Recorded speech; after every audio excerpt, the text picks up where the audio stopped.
All right, another totally rewarding chats coming at you. How's it going, Mr. Ryman?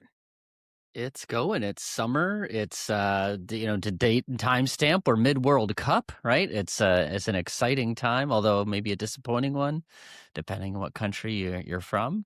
Oh yeah, I think when this comes out, it's probably a week or two. Actually, this is kind of one of those weird things. We're recording here, and even if it's a week or two, like 2 weeks, will be too late. A lot changes. A lot Yeah, changes. a lot Your changes. team might be in as we are recording, and it might not be by the time you listen to it. So. Well, I'm historically my dad was born in Austria, so I'm excited when they make it. And the fact that they scored any goals was like a W. But being from there historically, the German team sucking was not Not on your card. Yeah, that was not what I'd hoped for. And your Brazilian Guaraná providers are disappointed. Like, I'm sensing a trend here. Any team connected to Sean is not performing well in the. Can we tie this later to when Susan starts talking? We'll talk to incentives and performance. I should be getting. I'm never in the conversation about incentives because that assumes you did some performing as you go. That's great. So I am excited to have Susan here. I met her in Nashville and have her on here talk about incentives. But before we get going, so that I don't ruin it or prove to people that I can't read a LinkedIn profile, I guess. Susan, can you give us your background and, kind of where you're at today and how you got there? Sure. Thank you. Nice to be here. Thanks for inviting me. I'm a co-owner of a consulting firm, Wilson Group, which was started in 1994 by Tom Wilson in Massachusetts. And Rhonda Farrington and I took it over, and we service mid-size companies in all sorts of compensation.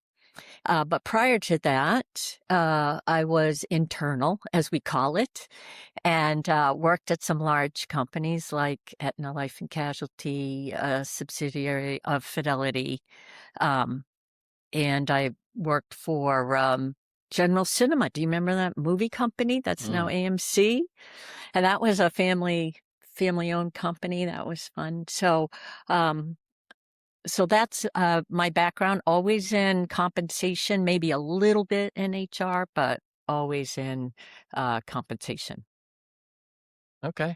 And interestingly, when we were spoken before, let's see, in the order that you were there, where have you lived? Starting from here, going back. Well, that's like the DUI test. If you have to do the alphabet backwards, isn't it harder to go backwards? Like, what is that? All right, like, I'll start. You pick whichever way's easier. It's more. It's you have to like choose to how old do you show you are if you start from like birth, right? It's like oh my gosh, all those. I didn't ask for the years. I didn't want to ask for the years. Good. I might have to look at my resume. Started in after graduating from Michigan State with a degree in labor and industrial relations, master's. I followed my husband to Tulsa, Oklahoma, and then we moved to Connecticut, Hartford, Connecticut, where we both worked for Aetna. Then we moved to Massachusetts, where I picked up the General Cinema, the Fidelity connection, and then Wisconsin. So I was so he's a CHRO type. So he got moved or he took different jobs. So I just I'm fascinated by we have a CHRO and an HR consultant in the same place and how that goes. Purely coincidence too, I'm sure. Yeah. Well, we met at Michigan State, yes. Yeah. So then Wisconsin and then New Hampshire and then Nashville. So you just like to boomerang back and forth between the Midwest and the Northeast. Like yes. Yes. It is an interesting culture change. Yes. So we have the speed round before we dive in. So are you a coffee or tea person? Coffee. And then now it's become 5.5 questions if you're coffee. Are you a coffee snob? Good coffee. Yeah. Are you a coffee snob or you just like coffee? I'm a coffee snob. I don't like drip coffee. Oh, yeah. Okay. Yeah, I would actually, that might be the new line. Actually, if someone says they're a snob, but they like drip coffee, like, It's like, really? If you don't yeah, have a yeah. preferred But presentation, but like, I why? but I did have a Keurig today. I'm visiting my son in Dallas, and all he has is a Keurig, and I was too lazy to walk to And Starbucks. by the way, you've just reiterated your snob by all he has is a Keurig. Like, to be fair, Right. like, yeah. It's a yes or no question. Yes or no to manager discretion in the merit process. And you can't do the it depends or but like a consultant wants to. Yes. Okay. You have a weekend away. Let's see if I should have you start asking this, Paul. You have a weekend away, no spousal or child units around. So it's your complete choice. Do you go for a posh weekend away or camping in the woods? Posh. I did that once with my sister. We went to a resort, Miraval. It's up in Western Mass, where you live, Yeah. Sean. And there's one. It was like the best weekend ever. To be fair, Paul, I know what it is. They would not let me in Yeah. if I tried to go there. I can see you already starting to go. That is also not a place you will find me. So if you want to find me in Western Mass, don't start there. Like that's Right. yeah.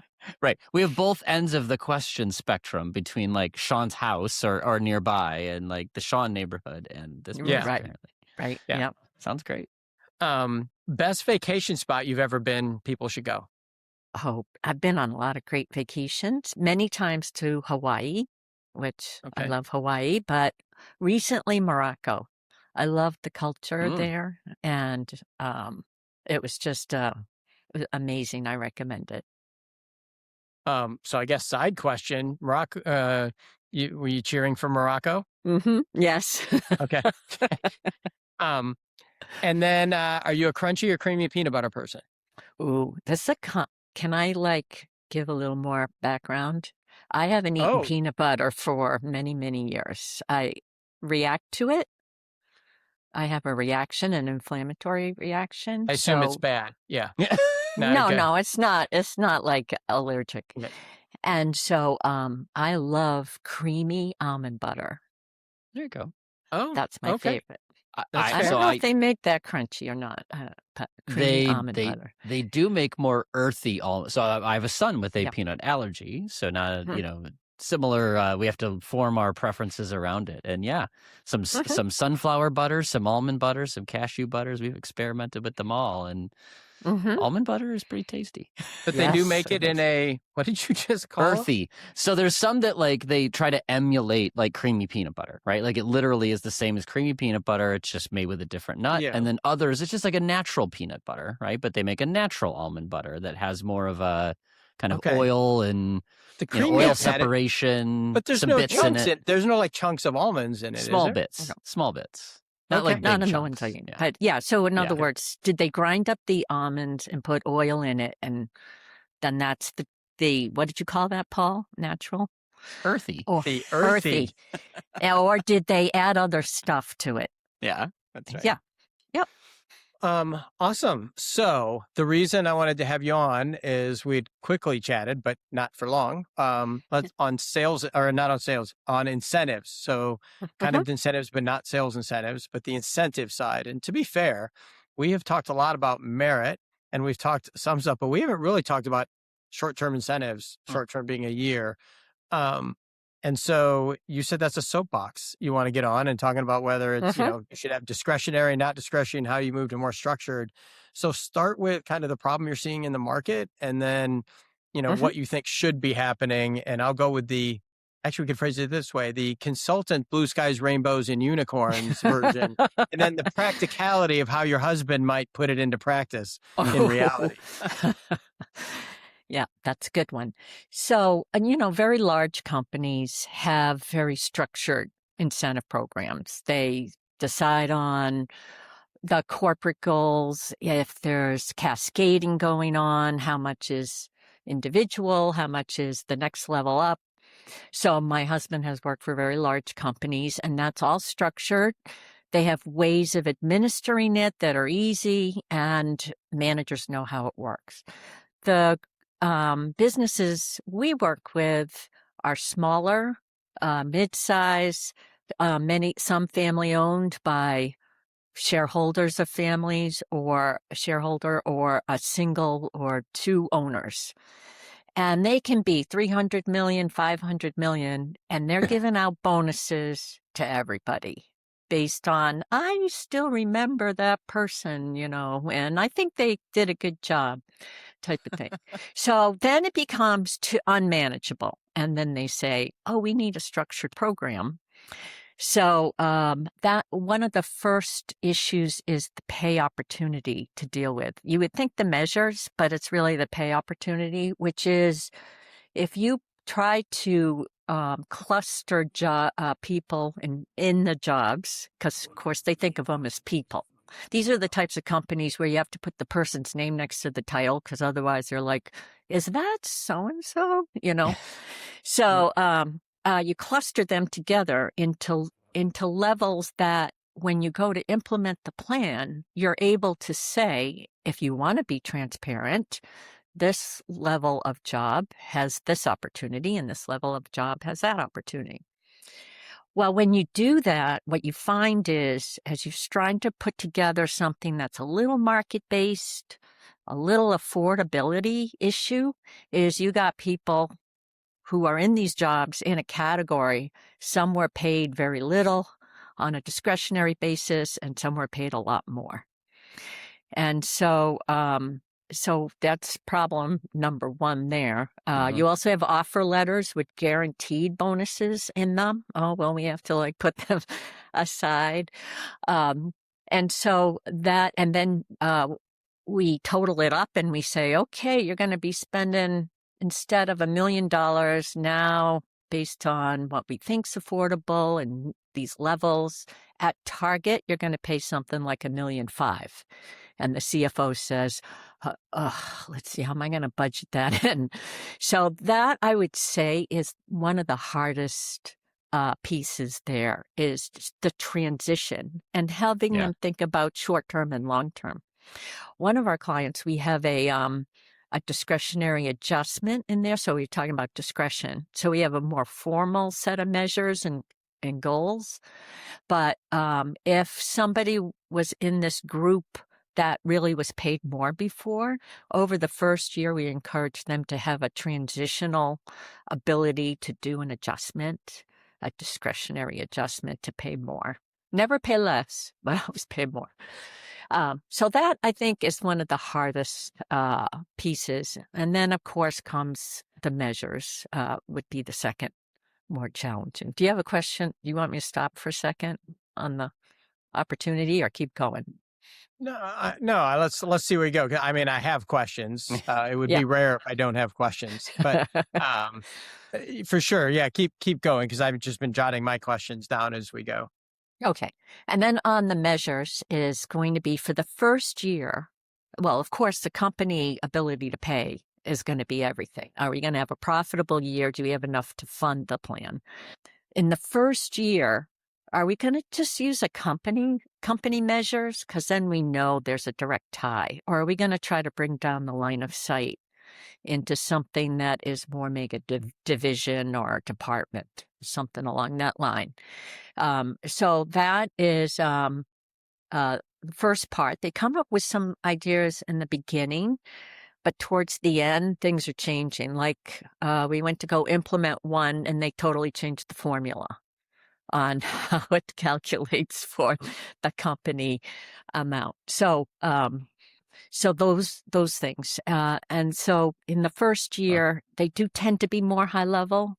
But then they're like, yeah, but what about individual? And this is where some jobs are easy to measure, and other jobs, my favorite one from 20 years ago is, how do you measure the receptionist? They don't have receptionists anymore. How do you measure the receptionist on what is their line of sight?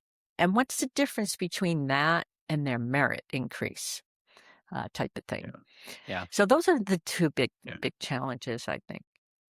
Are you seeing more companies? Because I think the trend to making it measurable, and then, the impact is the big question, right? And so are you seeing more companies, which is kind of what we're seeing, basically have a higher percentage of company index inside the short-term incentive, higher in the organization. And when you get to the, you know, whatever, marketing coordinator, they might Mhm. have, 10% company, 90% individual, because they're theoretically not driving the top line the same or responsible the same. Although I argue Th- that's who usually is actually making the company go, is the person down on the ground. Done. But like, are you seeing more companies kind of have that dispersion Y- in their short-term incentives? Yes, I would say that if we can get past the first two things, they totally understand how measures should be weighted. So, yes, I agree. One other thing, though, you asked earlier as you were setting this up is about where I forget how you asked the question, but there are issues where companies have implemented a more structured plan. And then if it's not quite either implemented in terms of training or some new people come in at the higher level and they're like, "Ah, this is a lot of administration."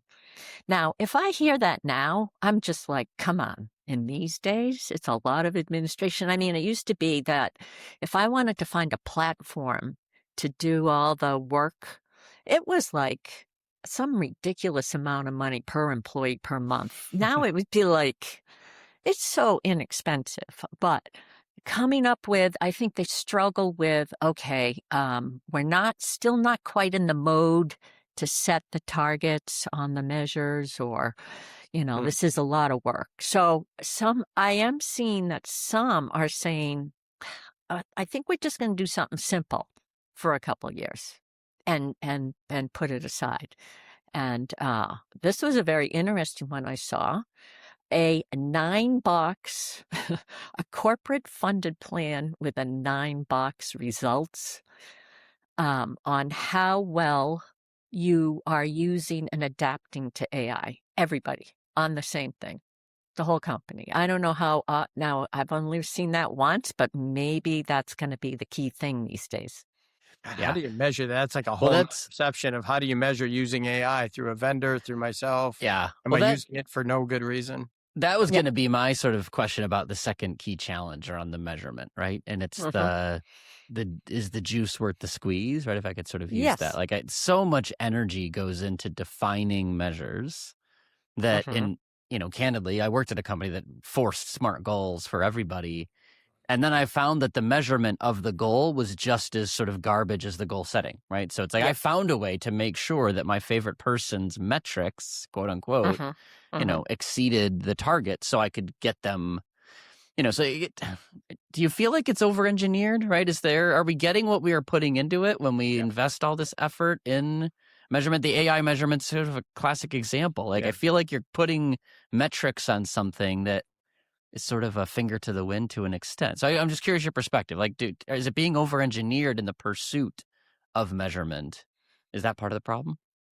I think people, it wasn't before, but I think now people are asking the question because everything has to be done quickly and easily and all that. And if you're not set up to do that, or if you're in a culture where, perfect example, silos, which is a corporate culture problem.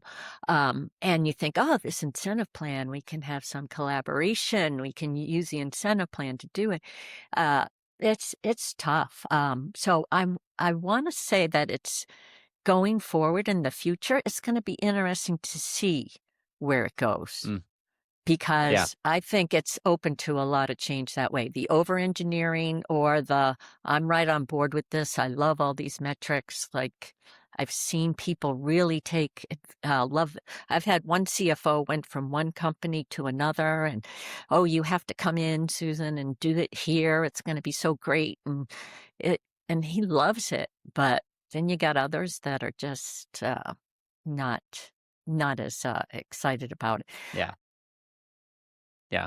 I mean, we had a few episodes ago, we had Yeah. James Seachern Yeah. on, So I was gonna. and it got spicy at times as sort of, I think I pushed back in particular because he's an open critiquer. That's not the right word, but that's the word that's coming to mind of Mhm. like like we're just not doing this right. Like these incentives don't work, right? This isn't what we're after. And as a result, it's a lot of effort with no return.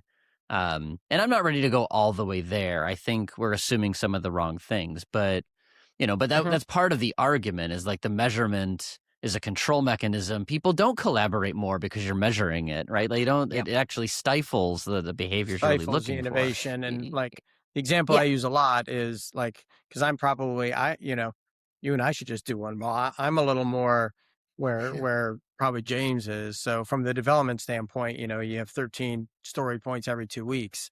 And so if you measure output, purely output, you miss like, well, what if I actually can build something that makes us twice as much money with half the work? Well, actually, I shouldn't do that actually, because you're not going to pay me as Right. much. Right. And you Yeah. don't know. Your attempt is to read into the future on what measure is going to make sense so you don't allow someone to go create something new, because they literally would create something new so that you can make money and they make less. Yeah. And that's not generally how humans are driven. I also will throw out there, like, the other thing that's out there is if you're using performance, to which you can argue performance tools either suck or doesn't work or whatever, but you already have the opportunity to talk about someone's performance and then drive that into, like, there is a more general number to use, in my opinion, to say, well, if you're a good performer, this is how your bonus is structured. And that bonus is then based on this percentage of individual based on your score of 1 through 5. And the rest is company based. Fine. That's fine. Mhm. So I don't know if you're Uh, seeing more of that, because I think you're already doing that work. And in my mind, very few people get performance right. So why don't you just spend the time that you would come up with new measures and actually just do performance right, and tie that to the bonus? Yeah, well, that's individual measures, which are difficult too. You know what you reminded me of is what is that saying that whatever you measure, you're going to get more of. So Yeah. the stifling of the innovation there. So in the same way that I work according to my goals and the targets I'm supposed to reach, in the same way, if I'm really given the right challenge on that, I'm going to work hard to get to it. So there's sort of like both sides. One of my favorite ones too was we were designing a sales compensation program many, many years ago for this company. And the head of HR had a target. One of his goals was to complete sales compensation on time. You know how they're always late? Everything runs late, like past at the Right. end to the Get the plans out on January 1st, right? The Yeah, classic edict. Yeah. So, anyways, there was all sorts of things that happened and went on during this 3-month process. And all of a sudden, the company let everybody know that they didn't make enough money to fund any bonuses this year. Guess what? Ouch. That plan was not done on time. Like, well, I'm not going to get a bonus, so Yeah. I'm not going to push it. I'm not going to kill myself trying to hit that date. So, there's all sorts of bad behavior and good behavior that Well, you can how get how from that. complicated do you make them, Susan? Because one of the other pieces you talked about having different departments, and the tech, Excel, whatever, can now Mhm, manage a lot of this. So there is this weird thing. If you have a company with multiple divisions, do you fund the mhm, bonus pool by division? Do you fund it overall company? What is the metric? Because I've been somewhere where you're having a great year, but other departments are having a bad year. And they're like, well, actually, it's based on the whole company performance. And you're like, Paul is going to sit back and be like, we crushed it. Why am I getting the same as Sean? He's awful over there. Like, his team's doing awful. So how do you suggest they try to be a little more complicated and do it by division, by department, or how do you suggest they Mm. allocate the company wide? The Yeah. company goal to me is always interesting, because they're less at the bottom, because you don't drive. Mhm, Everyone always says the CEO is 95 or 100%, and the administrative assistant is 95.5, and you're like, I get that, but what about the cat who's 50/50, Right. who's halfway through, and the company doesn't make it, but they crushed it? Um, Yeah. so those are a couple of things to throw at you. How are you guiding companies to handle that part of STI? Because the bonus pool, it's the bonus pool. It's funded and it's not contractually obligated. Mhm. Yeah. I think I've seen many. We had a client that had several divisions, And they purposely put businesses together that are going to have help one division cover the other. In other words, they don't have like 4 different lines of business that all track the same, all doing great, all doing worse. They purposely do that so the company stays afloat, right? Or so they succeed. And so it does. I even at Aetna, when I was there, the merit process was based on the division, how the division did. This was a really long time ago. That would caused a lot of angst. But I think there it is in the weighting is what it is. But it also requires a lot of communication. Like during COVID, people threw out their plans.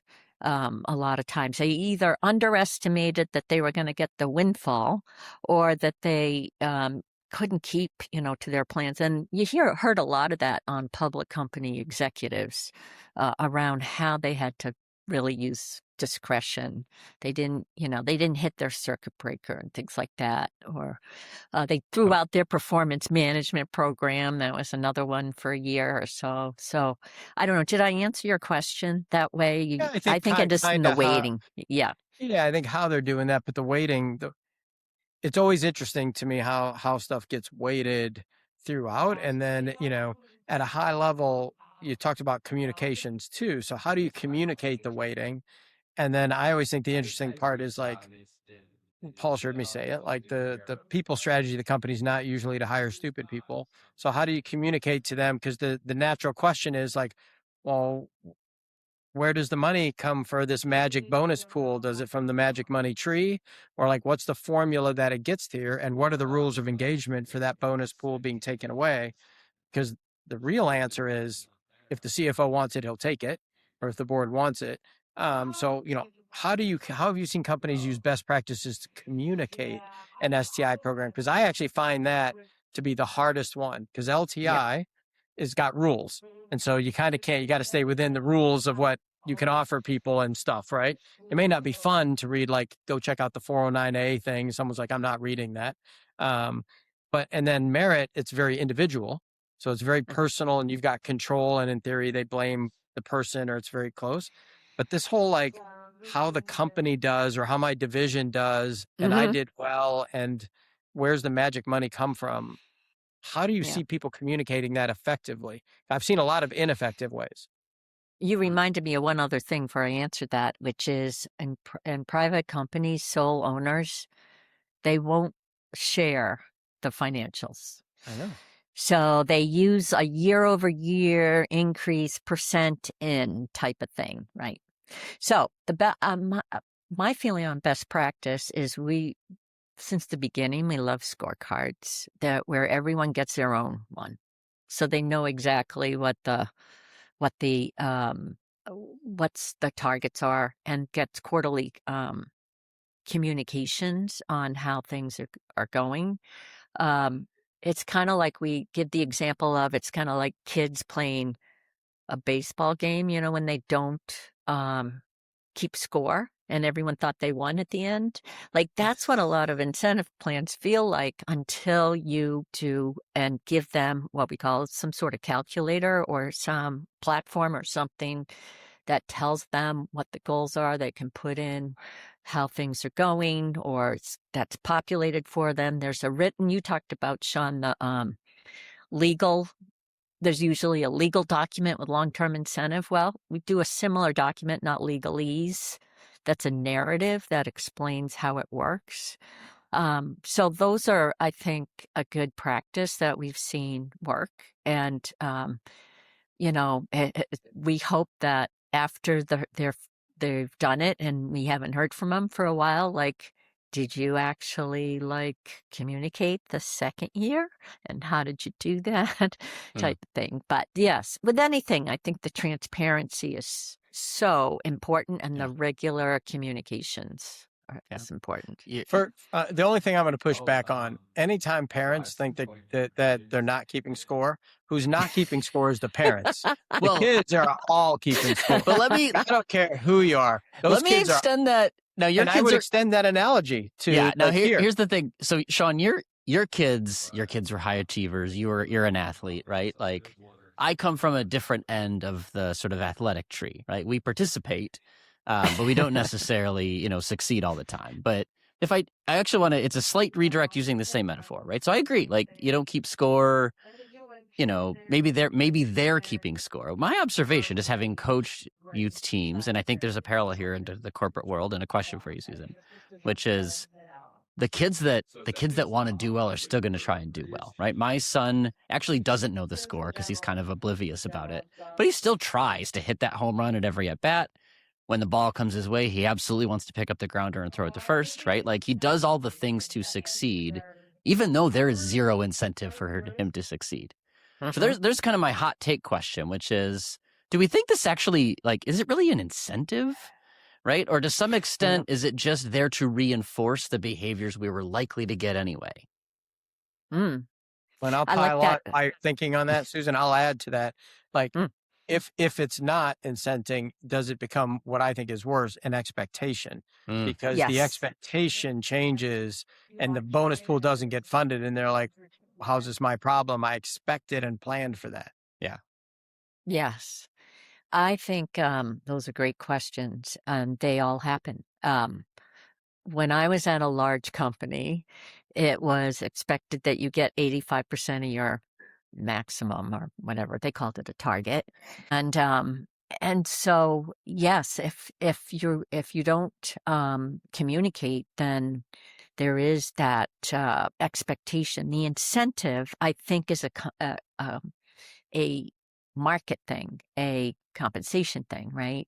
Which is you get a new job, and before you had a 15% incentive and such bonus, and now they say to you, well, we only have 10% for your job, but we'll make your total cash the same. We're like, wow, that's pretty good, because your incentive is supposed to be at risk. You shouldn't be like converting what you could make at target, right, into the base. But I think it's very much a market thing, or a status thing. It's like becoming from non-exempt to exempt. Like, oh, I'm exempt now, right? I don't want to be non-exempt. I don't want to be an entry-level non-exempt. Is some way it's a status thing, right? One Which last I thing, think is though. one of the dumbest things ever, by the way. I'll just comment. I thought I was so cool when I was a developer and moved to exempt status. What a dumbass I was. I should have been paid because I think I want to be paid by the hour. $1. I think my hourly wage was $1 by the time I was done. Yeah. Like, it's funny how it is. Like, you're right. It's a status thing. Yeah. And I think we're talking a lot about sort of, corporate people or support and professional people.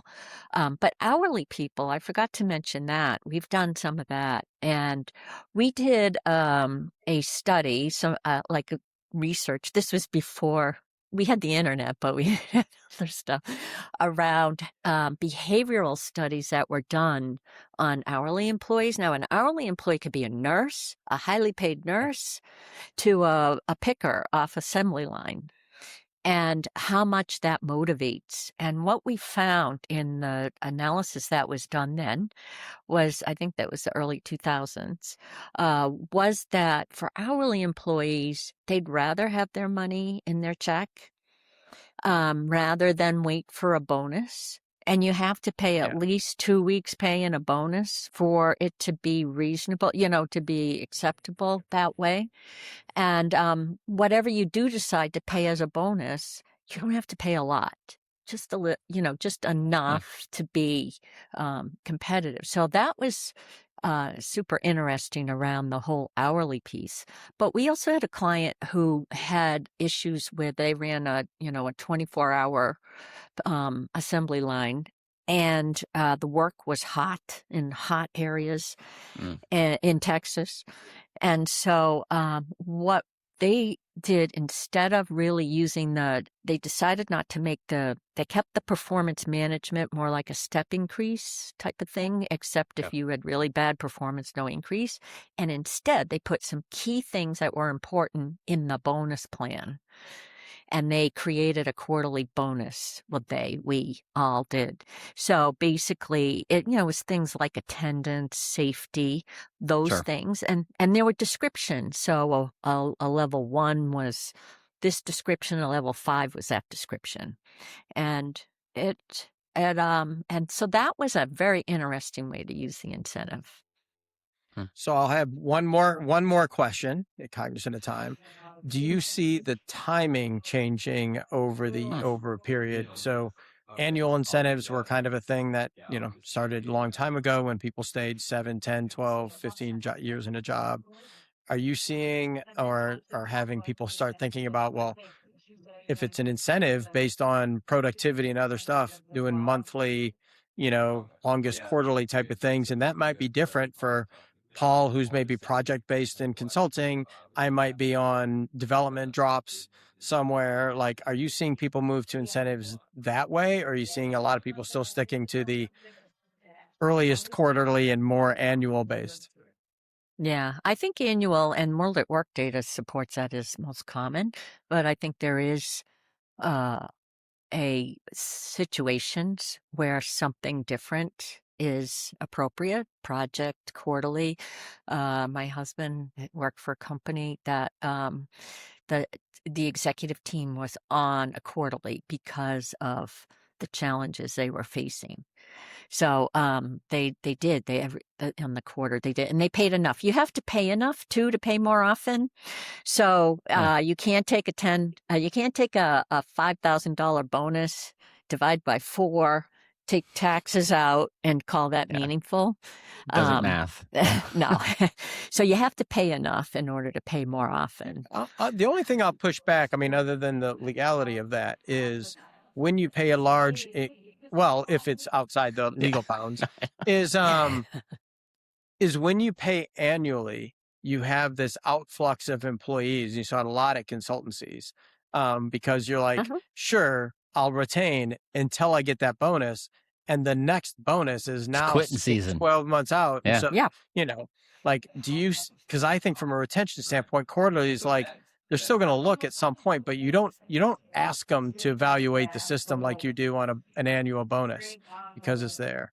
So I think timing, I think it's complicated based on your role, supply and demand, and other things. But I do think companies are going to move to more frequency or project based, because otherwise you're like, if I do a really good job on this project, does it really matter? Because bonus is 10 months away. I'll just do well on the next project.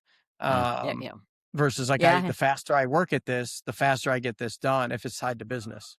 Yeah, we did have one client now who wanted to do it based on they have buyers who they sell things. They're a retailer. They sell things, so it could be seasonal around when that season closes and on certain types of things. So they wanted to have that bonus payout right after everything was calculated for those groups of people. It wasn't a lot of people.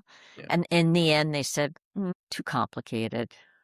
So it's, and they're paying everyone the same time. Yeah, I do. I am worried, as we get towards the end, I am worried like James basically said, coming back to that, can we and should we are two different questions around there. And then how do you make it kind of team focused versus, the analogy I use all the time is everyone during high school or college was on a group project. And if you were on the group project that everyone did equal work, please raise your hand, because that never happens. So I do think, how do you weigh all that? So I think it's great you came on. It's complicated, and honestly, of base pay, LTI, and STI, you are more likely to hear me say the dreaded "it depends" around STI than any of the others. Yeah, I think that's I think that's a good thing to say, that every business, startup, mature, large, small, ownership type, forget, private equity. That's another whole thing. So they're all different, and you want to do something that works. You just can't copy a program from one to the other. That was always, when I was internal, that was always one of the things that drove me crazy. Someone new would come in and say, well, we did this at our last company and this will work here. And I'm like, what company did you work for? I don't think so. So this has been great. So it doesn't have to be around STI, but if you could automagically, which is the highly technical term I coined for it, if you could automagically solve any one thing in HR over the time, or you could automagically solve it for your husband, the CHRO, what would you solve? I think over time it's still this business for HR really to concentrate on the business. And that's super important. Always think about what is the business issue we're solving. We can all get caught up in HR in the day-to-day emergencies and things that happen.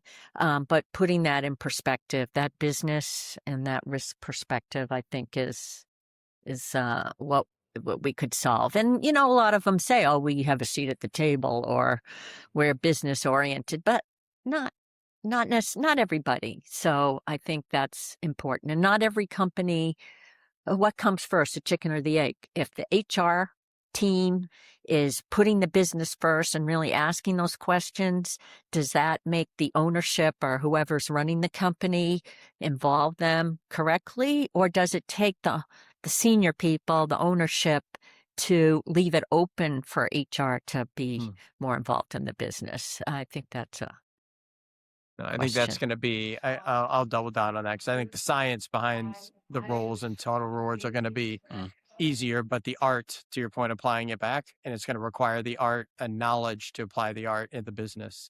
Yeah. This has been awesome.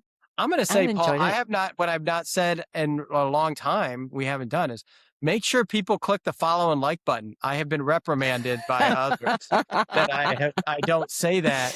And now I feel like a true podcaster that I'm saying, hit that like button or follow us. So evidently that matters. Paul and I obviously are more interested in talking to cool people than we are on followers because someone's like, you don't ever do that. So make sure people follow. We will put Susan's contact information in there. So people can find her. She's obviously super knowledgeable about this, especially if you're in that place where you're trying to move from just discretionary doling out money to wrapping something formulaic around it. I really appreciate you coming on, Susan. That was great. I really appreciate it. My pleasure. Thank you. I guess you too, Paul. Thanks for showing up. Yeah, you deal with me one more time. But thank you, Susan.